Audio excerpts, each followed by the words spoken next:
Hey, welcome to the Christ Revealed YouTube channel. I got a great interview coming up for you. Really great to be here with you. Enjoy this interview. Jay Warner, thanks so much for coming and sitting with us, and I'm really looking forward to this conversation. Can you give us a bio sketch on you? Well, I was somebody who never thought I would be sitting and talking to you about things related to Jesus. I was raised up in a place where I didn't really know many Christians, and I wasn't in a Christian family. So I came to this late. I was probably about 35. Mm-hmm. At that time, I was already kind of working as an investigator. I was doing a lot of robbery and a couple of murders we were working at the time. I was working in an undercover team. Mm-hmm. And my wife was somebody who was more interested in church and the things of church, not really knowing what Christianity proposed or what was true or not true, but she kind of felt like, hey, we're raising our kids, and don't you think we should bring them to church? Isn't that what you do when you raise your kids? And I thought, yeah, I'm happy to go, just not going to go as a believer. Mm-hmm. My dad is still in that position today. He would be happy to go, but is not going to go as a believer. And so my first step into a church was really just to make Susie happy, and I was more than happy to do that. But the pastor was creative enough to throw Jesus in a way that I could catch him. He said a lot of things that day, but the thing that stands out was that he described Jesus as kind of the foundation for Western civilization, the smartest man who ever lived, all these profound statements and teachings of Jesus, kind of countercultural teaching at the time, counterintuitive even today, all these things that provoked me to want to know, well, what did he say? Because you're not going to get all that in one sermon. Right. So I said, this, you kind of got me interested, and I didn't know where to even look. So I went out and I bought a New Testament, I bought a Bible. I didn't spend a lot of money on it. I didn't really think I would go very far with it. And I really was thinking that the wisdom teaching of Jesus might just be a series of proverbs, like fortune cookie Jesus. That's kind of what I was expecting.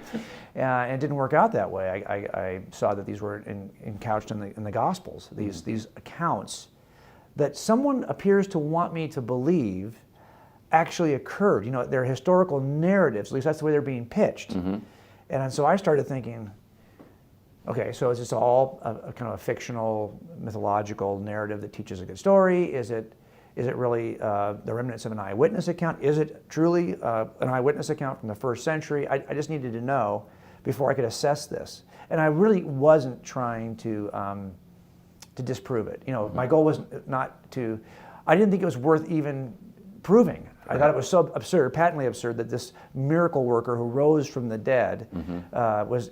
So I didn't even think of it aggressively. Right. I just thought it was blatantly and obviously false. So, but when I started to read the Gospels, by this time in my career, I was already working cases where I had several eyewitnesses who would make a claim about something in the past, say 30, 35 years ago.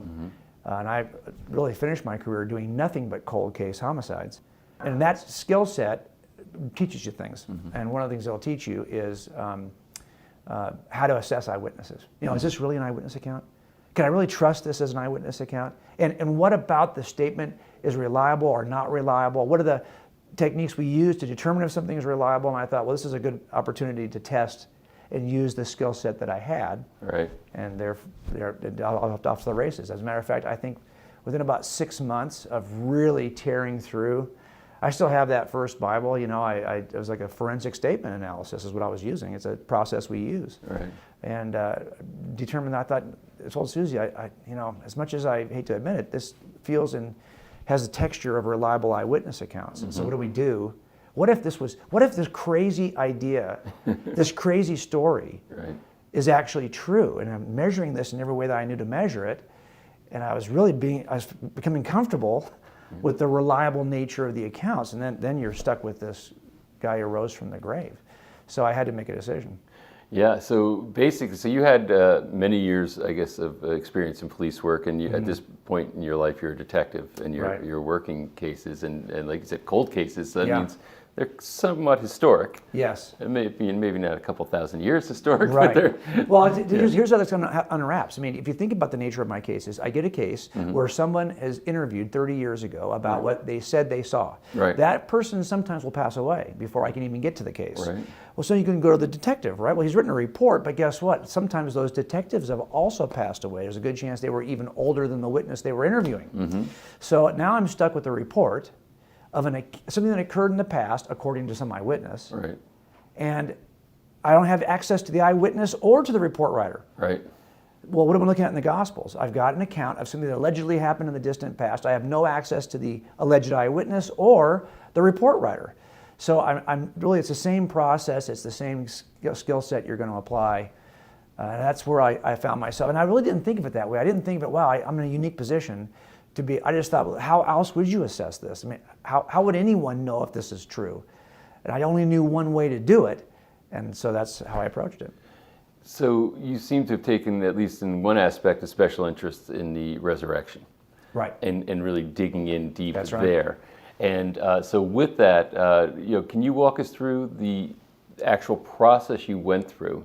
Right. And sort of give us the little bit of the narrative, the personal narrative, as far as psychologically what's going on, because you said you approached this as, in the beginning as thinking this is an absurd thing. Right.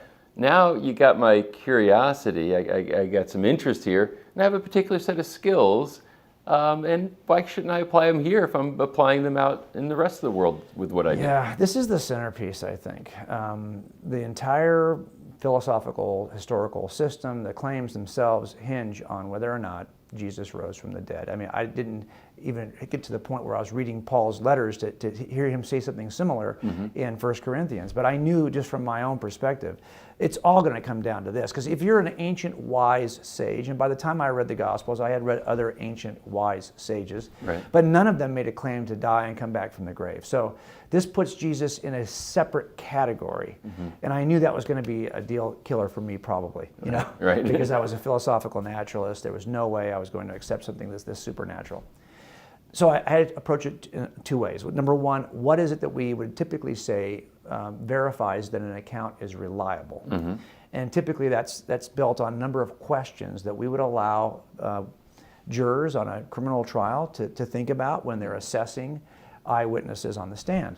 We actually have jury instructions that will help jurors assess the reliability of eyewitnesses.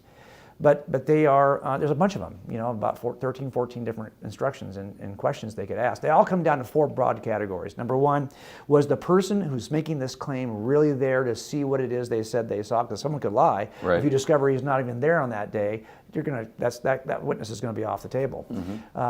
Two, is there a way that we could corroborate or verify, knowing that we're not going to have necessarily a recording, we're not necessarily going to have a video of every account, but if he says he leaned over the counter to do the robbery, and that's what you're telling me, and then I find his palm print on the counter, well, that one little piece will help corroborate your story, even though it says nothing about all the other things you described. What did he say? Was he holding a gun? That palm print's not going to tell me that, but we know that that one little piece will corroborate the eyewitness account. So I'm looking for those kinds of things. Three, we're looking to see, well, has he changed his story? I mean, is he honest and accurate? And has he been honest and accurate over time?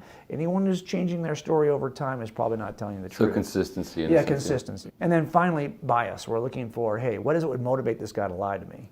Now, if you find a guy who's got bias, good reason to lie, motive to lie to you, it doesn't mean he is necessarily lying to you. So it really isn't, it's a cumulative case. You build it this way. And so as I looked at those four areas, with the Gospels, I realized that, man, in every way you could test an eyewitness account, and in every way that I had tested eyewitness accounts, these seem to pass the test. But here's the problem. They include miraculous events. Right. And that's where I, for the most part, was, I would have said, okay, there's some truth in this, and there's some fiction. And so it really was a matter of my asking myself, well, why would I separate these two categories? Why do I think that this event could never have happened? He didn't feed 5,000. He didn't walk on water. I mean, come on. He might have been on the boat, but that part is not true. Well, why am I saying that? Well, because I reject out of hand, to begin with, I had a presuppositional bias against anything miraculous. So at some point, what got me over the hump was having to test my biases. Why do I believe there's no way? Why do I believe that everything that in the universe I can account for with just the stuff of the universe? I would have said, hey, if you can't get it with space, time, matter, physics, and chemistry, you can't get it. So these events, there's no way that could have happened, because this would require something supra or extra natural to occur, and I just denied the existence of those kinds of things. So I had to eventually address that issue.